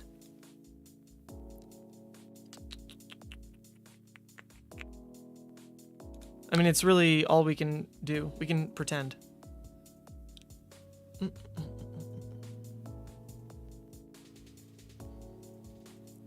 I personally only run Zealous Belting for the Guardian Mirror into Bravo. Nah, I think Zealous Belting into Levia is definitely right. You want to provide like more opportunities for your hands to potentially be pummel. So if you like lead with a Zealous, right, then you are going to have like at least 1 card in hand for your Anothos swing, maybe another card in Arsenal. That always has to be, you know, like, is it the pummel? Like, how much does that screw over your turn? Because Levia really doesn't want to miss her opportunities to fill Graveyard, so if you have to play around the fact that it's a pummel and you don't actually block the Zealous because of that, it can absolutely screw up your game. Okay, this is a good draw. It's a good draw. Come on, game. We can't really do anything to... Oh, I guess we can pitch this into AB. Alright. We can get this out of hand. we can. And then we'll have Tunic up, actually, for this turn. So, fingers crossed we don't die. Am I coming to Antwerp? So, I don't know. I need to talk with LSS more, because I really would love more opportunities to do things like the calling. I just need way more lead time. Like, way more lead time. I only knew about the calling, like, 2 weeks before it happened, that it was, like, actually going to happen, or that I was going to stream it. And that time frame is, like, that is a rough time frame. This is also just a rough situation. All we can really do is this. They're going to deal what they deal. We just ate a lot of damage. At least it wasn't multiplied, because it was on their turn. So that was good. Alright, come on. Come on. This is what we need. Give it to me. So stuff like Antwerp, I don't really know like what LSS thinks about that. Because, you know, it's very far. I would have to fly. And I also don't know, you know, anything about their own plans. Like, they could already have that planned out. I'm not really privy to many things until last minute. But I'd love to just know. You know, do they want to do something for Antwerp? Because I would. I would. If they don't want to do something for Antwerp, then I probably don't travel there myself, unfortunately. It's still, like, a lot to just go for fun. Alright, baby. We're trying. We're trying. 5 and 6 is 11 total. Any above rate damage between big crushes is how you keep up value with Levia. Yeah. But at the same time, you never actually outvalue a Levia. Like, Bravo literally does not. So the best thing you can do as a Bravo is just try to wait and let them die to Blood Debt. Because unless you line up like a pummeled Crippling with Husk gone, you do just lose the value game against Levia. And Bravo's about the value game. Oh god. Everything is going so poorly. At least we can play swing big, but we eat damage for it. I love this matchup, baby. It is so fun. It is so fun. But it is just what we have to do. We just have to play it like this. I don't even have another headpiece to play instead of crown in this version. This version is literally just meant to fold the Kano. But what's cool is that they do attack you with Nourishing. You can go Crown, Hooves, and 3-block. And there you go. It's pretty good. Alright, we have a Howl, so we really just need that second card in Graveyard and we can start looping. So let's keep our Endless Maw.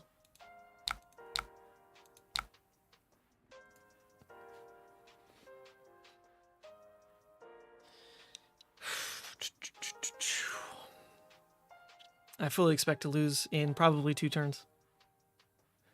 What is Antwerp? Yes, it's a calling.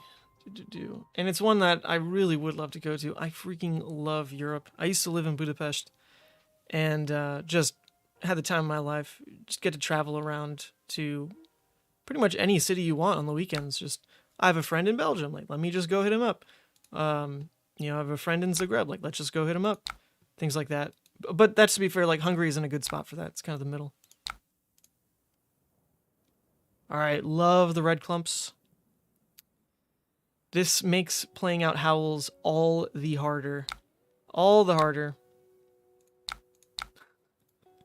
God, this matchup's so doomed. They even have a Quicken.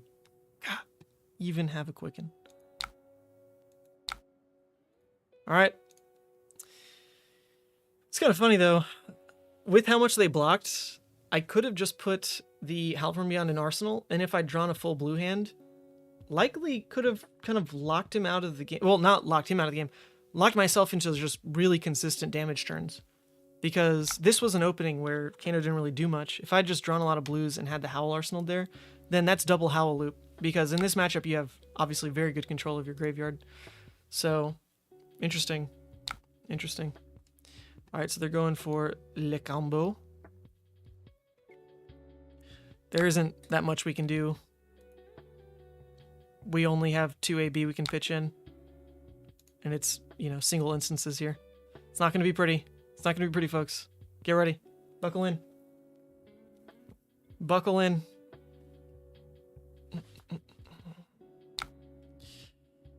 Sure. I'll give myself the tunic now. It's very strategic, actually. This is the exact window I wanted.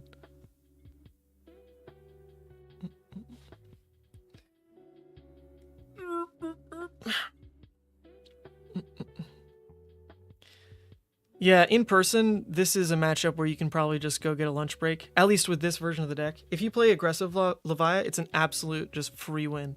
But this version is like the most recursion you can go almost. Not built at all to handle Arcane. Or really fill the graveyard beyond like Blood Rush and recursion pieces, which, funny enough, we did see.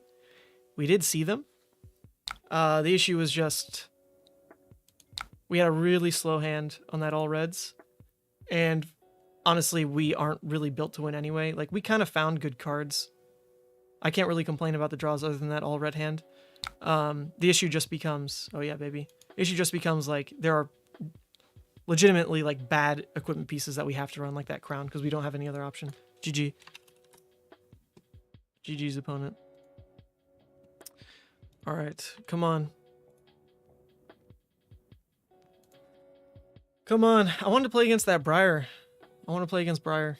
That seemed like a fun one. Come on.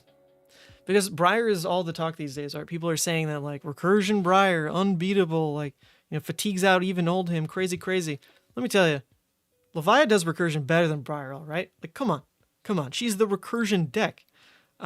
What she can't do as consistently is match the value of a CMH. She can, but not as consistently. She also can play Recursion, but to be fair, not as consistently. So she's like a more volatile Briar, and one that will stick around far after Briar LLs soon.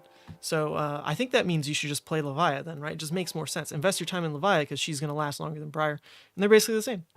Except one's, you know, this sweet purple mucusy thing, and the other one's a dirty rune blade. So it just makes sense. Levia is very consistent at losing to herself. Yes, like if I had to bet money, if I was going to a tournament and I was dedicated to playing my heart out, like every round, I'm going to be operating 150%, like just playing best of my ability, you know, pitch stacking everything, like memorizing what I can, you know, watching opponents pitch, playing my heart out, right? I could still promise you that every 5th game I'd die to blood debt. I could, like, consistently, I'd make a bet on that. I would bet on Levia's inconsistencies more than my own confidence in piloting her. And that might sound like really obvious to say, but that's just kind of like the weird reality of this hero, right?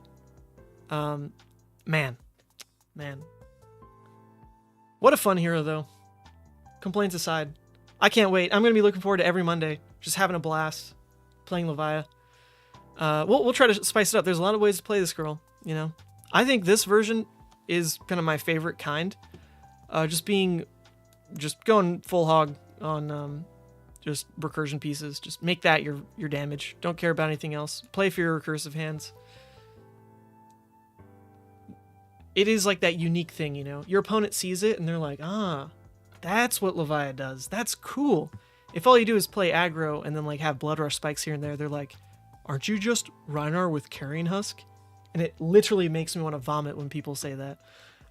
So at least with this kind of version, it's way more her identity, right? What I can't get over, and it still happens, by the way, it still happens. I think this came up on like a Instant Speed podcast recently, is they were talking about like Club Levia, right? Like no blood debt Levia, which is the most successful Levia deck to date. I won a ProQuest with it. Whatchamacallit? Shang Tsung won a ProQuest with it.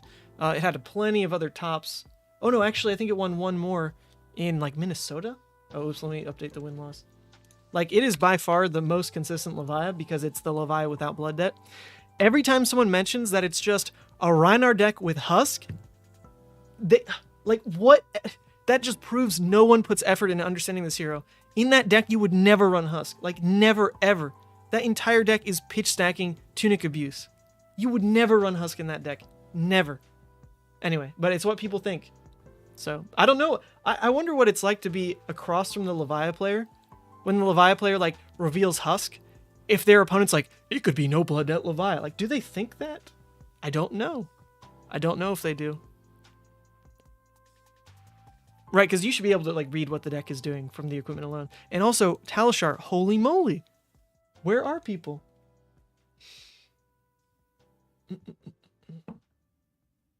That one is stacking beatdowns. Yeah, so it's the 9 pummel, 9 beatdown deck that basically all first cycle plays for Tunic Pummel a 2 cost. Tunic Pummel CNC, obviously Oldhim does it amazingly. Levia does it with some, other really good 2 cost cards. Swing big one. Pack Hunt, big one. So all first cycle, you're just playing for full blocking club value, into like Tunic Pummel. So like every turn cycle is exactly that. Either full block or club, into once Tunic is up, pummel something. And you do that all first cycle. And everything you're pitching has Intimidate, plus like a Reckless Swing. So eventually all the life that you bought by just full blocking early game buys you into these pitch stacked hands of like, triple barraging. And so you just go triple barraging club. And then your opponent has to eat the damage. And if they don't die from that, there's inevitability because you have a breakpoint in club and Reckless Swing. So it is like a very annoying deck. And it's actually pretty good. Like, I was impressed at how well it did all through that ProQuest season. To be fair, it was like a meta answer because it beat Chain like nobody's business. It beat Starvo if they didn't high roll you. You had a game plan into Prism, which was just take claws, roll scabs, and pray, which was, only as effective as Scabskins let you be. And then it absolutely could not beat Viscerai.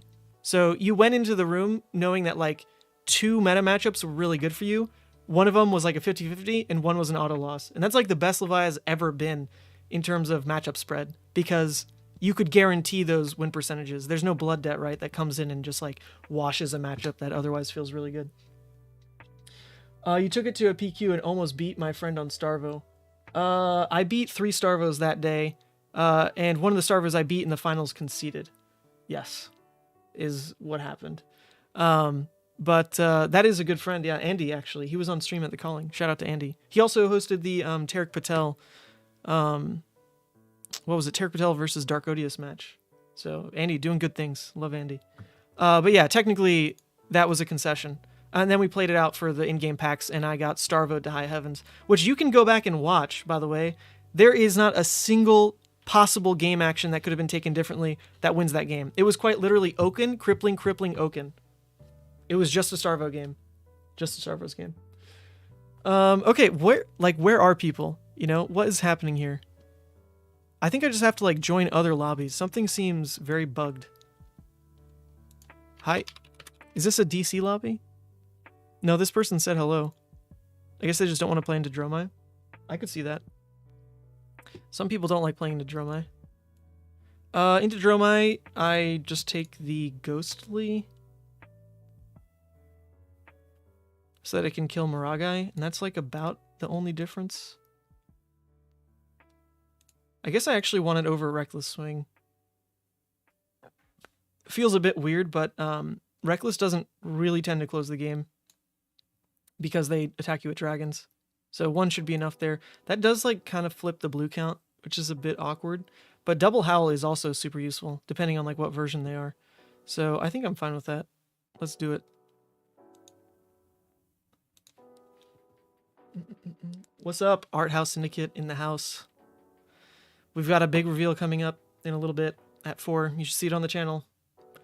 Debut of a pretty hype new product. I don't want to like watch it live on stream because then the premiere loses viewers, but we can like go right to the premiere. I'm gonna spam in chat. Everyone's got to watch it. Premiere the video. It's super short. It's like a minute and a half. 53 people watching. Oh yeah.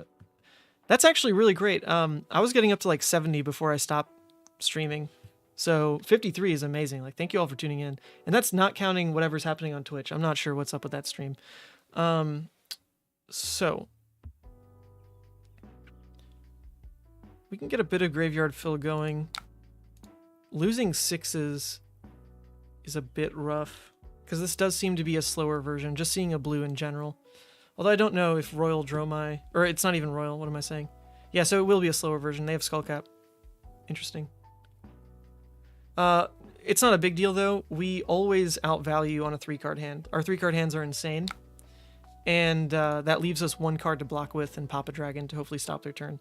So what can get really scary is like sometimes that big turn of like Maragai Chromai that they pitch stack can get out of hand. That can happen. So you want to keep something like Endless Maw or Boneyard, some 2-card 9 just available for you. So speaking to that, let's make sure we keep Dread Screamer in the deck. Let's go these two in. Higher value later. And we'll leave ourselves open instead to drawing a Blood Rush. So we want to put the Boneyard in Arsenal. Because if we can find free damage early, it is very good in this matchup. They also brought more than 60. Oh yeah, they did. It's not a huge deal. This is a smart move by them. Even if they're going control, they shouldn't take Ghostly Touch. There's no way in the late game they get to build up that, like, I'm going to keep my Ghostly Touch hand. Because as the game goes longer, Levia is just going to get stronger. Like, if you truly get to that point in the game where you're like, okay, this is my pivot, I'm going to keep, 3 cards, like, turn for Ghostly Touch. My turn was probably, like, 16 damage. And I'm going to have been winning turn cycles as we got to that point. So, like, can you really do that in this matchup? Not so much. So that's a good call from them. Just get that extra bit of life. Okay, they're playing first cycle Dromai. This is very cool. We don't have Blood Debt yet, so we are very fine to just pop.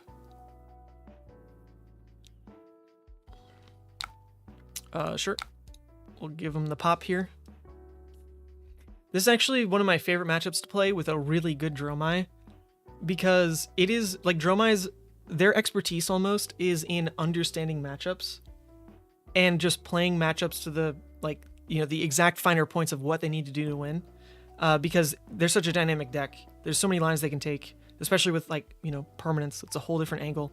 And so, yeah, they tend to be just players that accumulate as much knowledge as they can with each matchup so they never make a mistake. The issue being, though, is they never play against the Levia. And so even though this matchup is, like, favored for Levia, it can be really cool to watch the Dromai player try to figure out what to do, because they tend to be, like, really smart players. I don't really know if I care about blocking with armor here. I almost don't. I almost want to just... I don't want to lose this rate, though. But there's a part of me saying block 2, kill Kyloria with a claw. That seems pretty bad. They're likely to block a lot on this next turn because they don't have Ash yet. So it will be risky to clear out my graveyard, but it's only going to be 1 Blood Debt. So I think because they're likely to block on this turn, I will give up equipment here, just so that they're forced to choose a bit more. So if I give them the extra card, then, it becomes a lot easier for them to still block and do what they want on their own turn.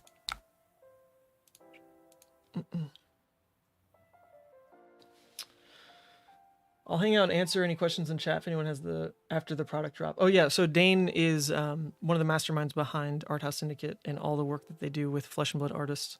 So once we tab off into the premiere, he is going to be around in chat, he's saying, to answer questions about this new hot product. And it is very hot. Very. I have it in my binders right here. I had to specifically change the order of my binders so I didn't show the one that has all the fancy cards on top. It's not this one, right? I hope not. Yeah, it's not this one. Okay, good. I did shuffle it correctly. All right, opponent. All right, come on. We do need to wrap this up by 4. Come on, opponent. Wrap it up. We got 23 minutes.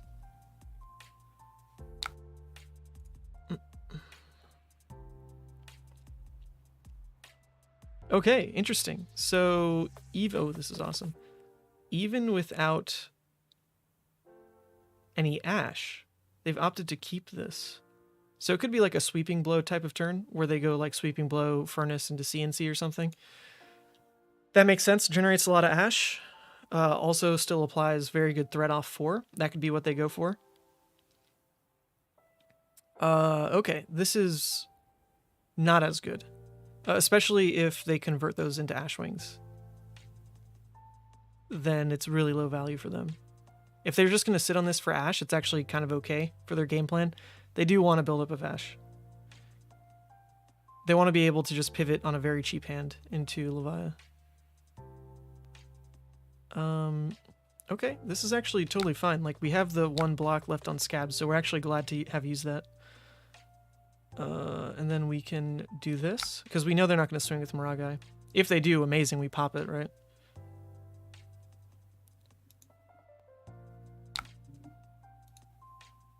Alright, so now we roll scabs. And ideally we hit. And we just go Boneyard, Maragai, Claw, Kyloria. Oh, actually, hold up. I don't have a card in graveyard, so I have to make the Howl from Beyond play. Ooh, that's actually worse. I didn't think about that. Didn't think about that. So we have to make the Howl from Beyond play. I don't want to waste 9 damage at their face.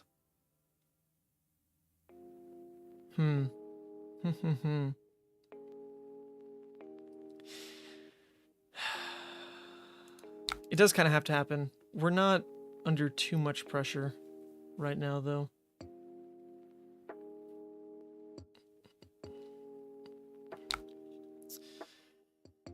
Oh, this feels really gross. I guess I could Boneyard into the Maragai, but then I'm wasting 9 damage into Maragai. Wow, but this is the kind of turn... Moves. Thank you, Megs. Thank you, Michelle Obama. This is the kind of turn, though, where if I leave Maragai, they can really pop off, because it's just 9 vanilla, and then they've got 2 Ash plus Maragai Kyloria. So it looks really bad, but the good news is the Howl's a recursive piece, right? I'm going to just keep getting that damage back anyway. So even though it looks bad, I think it's still the right move. Still the right move. Maragai just cannot live. They're already down a Dromai and the Maragai, right? So that's just all we need to do to count threats, is pretty much exactly those. We won't run out of damage. Oh, this is interesting. We actually can get off a really early Blasphemfet. Interesting, interesting. Blasphemfet's not actually that good in this matchup. They kill it pretty easily with just whatever dragons are sticking on the board. So that's a bit awkward. Definitely a bit awkward.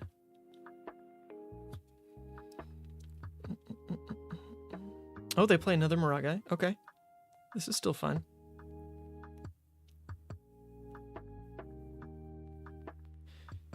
So, I don't think we play out the Doomsday. Having the blues here means we can go Howl, Dread into Claw, which is really strong. Becomes, what, another, basically just another 3-card 12. We don't have enough graveyard to go, like, you know, Dread Screamer into Maragai into Dread Screamer face. But maybe we hold back on the red Dread Screamer then, and we just go blue Dread Screamer, Maragai, Claw, face. Now, but then we're wasting the Howl. Ugh. Very awkward to kill the Maragai before you have Ghostly Visit. Very awkward. I guess the other thing we could do then is just block here, cycle this out, block with one more Blood Deck card. That way we can go Dread Screamer into Doomsday, Doomsday kill Maragai. We'd have to draw a Blood Deck card, or use Husk this turn. I don't hate that, though. I don't hate that. Blasphemfet would be really cool to kill Maragai with. Art of War. And that is one way to do it, to be fair. That is one way to do it. It means we do have to block with Husk, though. Okay, no. They end turn instead of attacking with Rabble.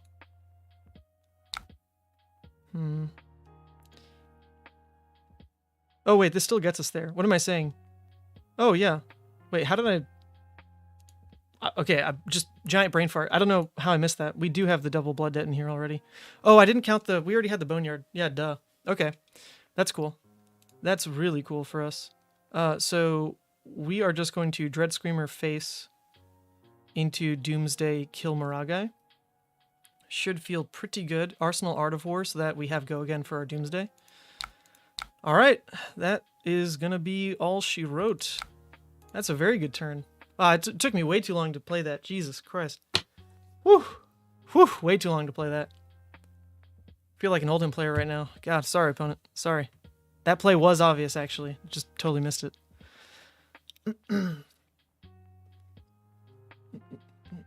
Oh, snap. Levia. Is this Liam Spronkin from the Art of War +1? JK, you guys never put out episodes anymore. Is that the Liam, though? Dunno. Liam, one of the few people, if it is Liam Spronkin, one of the few very high-level players who gets to play against Levia at his locals every week. So I am deathly afraid of Liam, because he plays against very good Levia every week. Different Liam, though, says this Liam. Dang. That's all right. Sometimes Liam Spronkin's in here. I love that dude. Okay. The card no one ever sees coming. There's actually a really funny moment that happened on stream at the ProQuest I was at.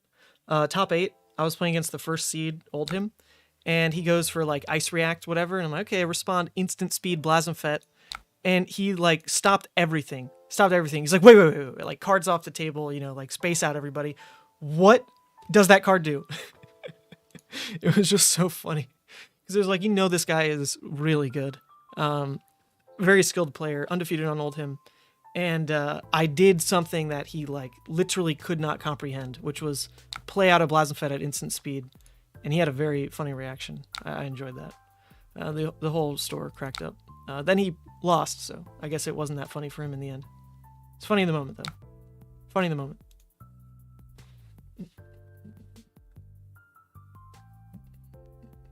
Don't shade Oldhim play speed. They're fast AF because they have to be. That's fair. So Oldhim and Top Cut, rather. Oldhim and Top Cut play slow. Because at that point, they don't need to rush. Because in defense of Oldhim players, actually Matt Rogers said this on Twitter, they have to play really fast. So mistakes will just happen. That was his, like, one of the things he said in defense of like the whole Art of War thing, was just like, look, it's not Top Cut yet. Like, Oldhim players have to be the ones playing fast.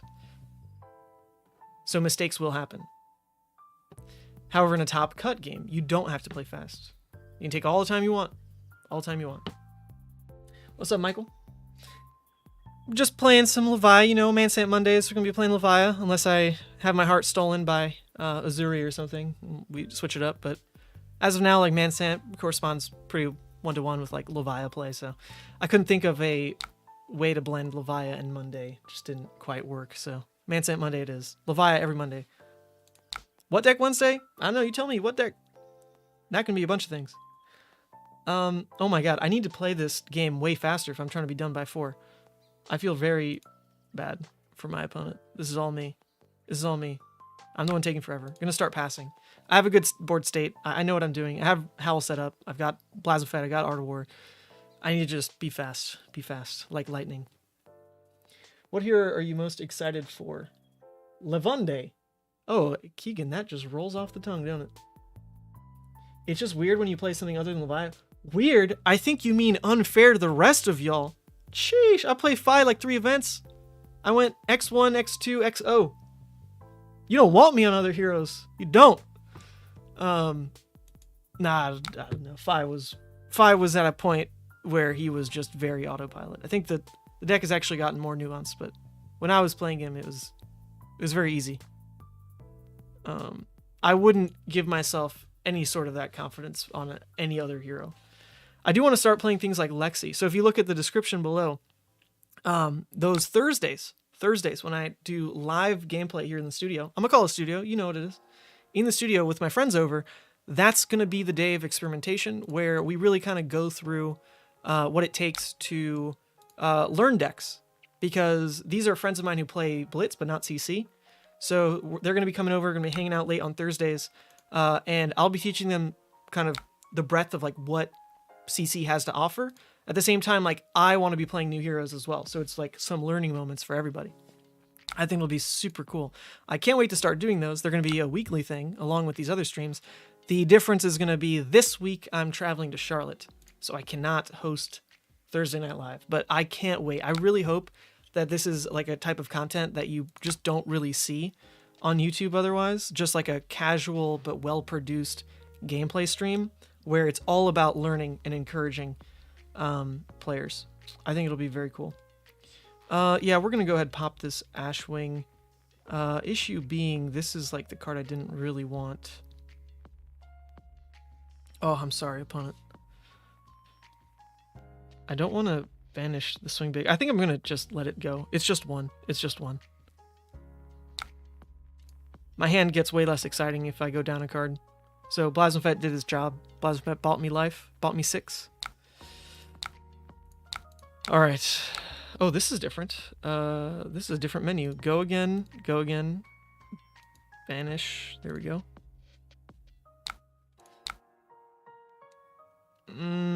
Didn't really draw a strong second attack there, did we? We did not. So what that means is spending 2 resources on a claw and howl is the exact same thing.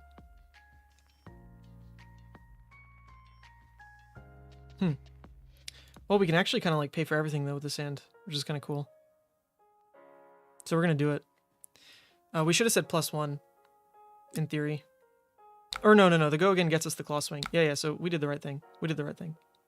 Wow, this is a really cool turn. Very cool turn. Yeah, this goes at your face.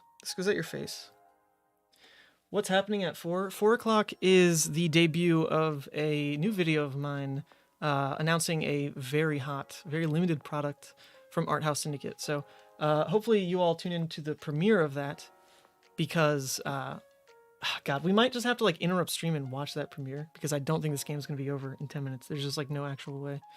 But I implore you all to go watch it. Because you will want to be in on, if you like the product, you will want to order it quickly because there's a limited stock. So you'll see at 4 in 10 minutes. 15 go again. Sweet. And 15 go again and kill Kyloria. The deck's unfair. It's never been seen before. That's pretty good. It is pretty good. Can't hate it. And our graveyard's perfect. Our graveyard is also perfect. Okay. This is actually kind of a perfect hand, though, to clunk up like this. We get to just block with a 6. We get to return Boneyard, and we get to Arsenal Bloodrush. It's actually kind of nice. Yeah, so we actually want to keep the Writhing in deck. We do want to keep the Writhing in deck. It's better late when we have double howl set up. So that'll be our pitch. This will go face. Obviously, not the strongest play. At the same time, the only thing that really would have made that kind of hand better was having a yellow, so we were able to swing Hungering for 7, 1 damage difference. Because we didn't have the playline of like having a blue to howl, because the howl was in the graveyard. So, all things considered, just totally fine. And their board state isn't that threatening either if we need to just take a turn to eat damage and swing Bloodrush to get really ahead. Because that's what we want to do. We want to make their choice of keeping a 2-card hand for a dragon like a really painful thing to do. We don't want that to be an easy choice for them. If they're just like, oh yes, I'll keep a 2-card hand and make a dragon. Because that's already something that's pretty low value proposition for them. 9 blood debt. Ugh. This hand's pretty ugly. We at least get to pop something, so we're not going to play the Blood Rush. This is just going to be pop Dromai into Endless Maw. So we'll take 5 damage, but we get Dromai out of here. Yeah. A little unfortunate. We would love to have a blue here. Oh, Passing Mirage. Oof. That's rough. We do have to ignore it, though. We do have to ignore it.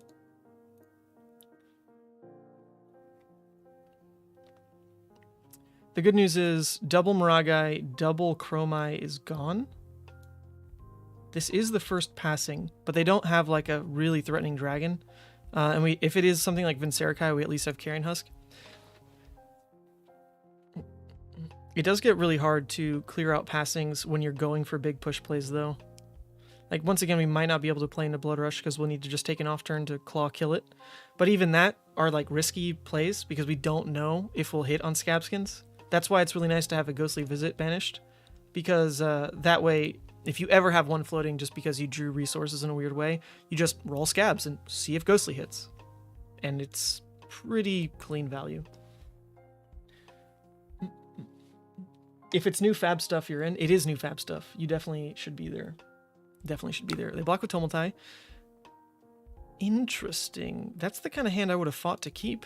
If they could just play Tumultai, because even if that's 2 reds, they could have played Tumultai. Play Tumultai, swing with no passing, seemed really good for them, but who am I to judge? Who am I to judge? This is interesting. So, definitely a Sigil out of them to give this go again, I would assume. Yep, Sigil, there we go. I'm probably going to fight to keep this whole hand.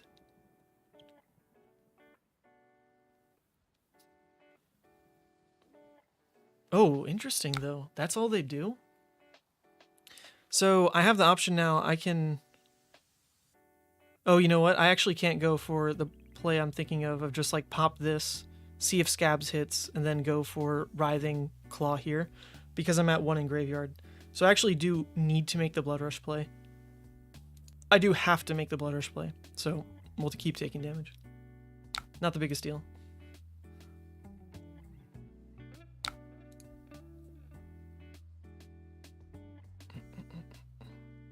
They Flames. Yeah, because this was most likely their turn anyway, right? Is just, even if I pop it, they make a Furnace, or they make an Ash with Furnace and then Arsenal. So basically I let 2 damage through for them to make the exact same play so that I keep an entire new card. So I'm down for that kind of value.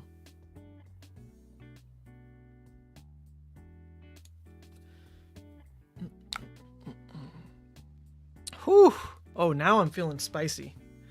Now I'm feeling spicy. Do we do it? I feel it. I'm doing it. Whew, Lord. Lord, that's a good one right there. That's a good one right there. Bet they Arsenal to Tome. I don't think so. They're running Snapdragons. So I don't think they're going to go for that play. Oh, Lord, calm down. Wait, this is actually insane. Insane, because we pitched a yellow, so we can legitimately go for 3rd Blood Rush. We're doing it. We're doing it, because why not? Why wouldn't we? Holy. Holy. Oh. Oh, man, that hurts. That. Okay, so we're going to Claw and Ashwing, attack passing, right? That's what we do on a triple Blood Rush, right? That's what we do? Yeah. How often do you double Blood Rush? Only if you're far, far ahead and you've only played a single Blood Rush. You can like legitimately play for a double Blood Rush by just, if you've gotten ahead because your early hands were like Scar for Scar, Endless, Graveling, Dread, like your high value 3-card plays, and your opponent has traded like poorly and they let you get ahead from those things, then you can Arsenal a Blood Rush and wait to draw your second one, or your third one rather, to just like know you end the game. And just like use your early damage to just end the game off of a double. You can play it that way, and it feels pretty good. But for the most part, I would never like intentionally play for double Blood Rush. Jesus Christ. This is such insane damage. And the funny part is I should actually roll Scabs here. Like, I should try to roll Scabs so that I can go Hungering Swing Big. Like, I should. It feels really dumb, because I could hit a 1 into a 1. I didn't. I did not. We have 1, 2, 3 misses in the graveyard, so let's just, like, guarantee it. We'll close the chain after this. Jesus Christ. Maybe we actually do wrap the stream up. Maybe we do. In time for the premiere. Good God. This is one of the most ridiculous turns. Oh, whew. Karsten Roos, you joined just in time for like the most ridiculous Levia turn I might have ever seen. It's gotten unreal out here. I think we just won, right? I think we did just win, right? We did. So we can go and end the stream at 4. This is all planned, right? Like the universe planned it. Stream ends. Now we can go see. Dang man. Sorry.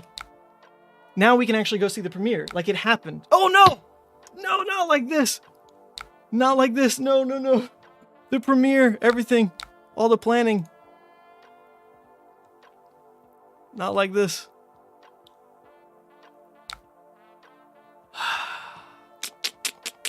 Scripted. Yeah, it's scripted. You're right. All right. Well, let's get back in control of this game. All right. So we rolled what we needed to. I mean, it's after Gamblers, but that's fine. So then we go Claw on passing. And then we make sure Blood Debt's turned off with Unworldly. That's pretty weak. We can take 10. So I think we'll just go for more damage. We'll go for Howl into Shadow. And then hope we discard the Wrecker here. Which we did. We are so good at this game. And then we'll banish Deeper to Evil. All right, come on. Wait, 2 minutes. Come on. Let's end the game. Let's end the game. I got a premiere. I got a premiere. Please, opponent. Please, opponent. And where's my writhing? I need my writhings. Oh, we even get to keep like a really strong card for Arsenal. Should I like legitimately bump the premiere back? I shouldn't do that. I shouldn't do that. I can't believe this. This goes here, here, here. No, we're good. We can take 3. All right, this should be too much damage, right? It should be. It should be too much damage. Oh, wait, oops. Oh, that's the wrong one. Wait, was it? What just happened? Wait, didn't I just play? Oh, I did play all 3 Unworldlies. I was like, what happened? Okay, I did. Oh, wait, oh, no, wait, what? Undo. Wait, I wasn't supposed to play that Unworldly. Oops. Oops. Yeah, let's go this one. Clear out the graveyard a bit more. 14. Jesus. What's the premiere? The premiere's on my YouTube. Here, let me help you, because it's actually like about to start. This feels terrible. It's right here. This is the premiere. Let me drop the links. Drop the links. Come on, opponent. Come on, opponent. There we go. Links in the chat. Links in the chat. Come on, opponent. Just eat it. Please, please. We have like 1 minute, and then there's like the countdown. There's the countdown. GG, GG. Yes, we did it. We did it. We did it. GG's, GG's, GG's. Yeah, this was nuts. I feel bad. But trust, I lose a lot. Okay. Look, okay, we did it. We did it right at 4. We did it right at 4. Okay, everybody. Go tune in to the premiere. Go tune into the premiere. I'm going to end the stream. I don't think you can like really host on YouTube. But we did it in time, everybody. Go check out the premiere. Click the channel. You'll see it. I also dropped the link, I think. You can see the link, right? Yeah, you can see the link. So go tune into that. I'm going to end stream. Love you all. It was a lot of fun. Really love streaming. And we'll be back Wednesday and then this weekend for Charlotte. Peace.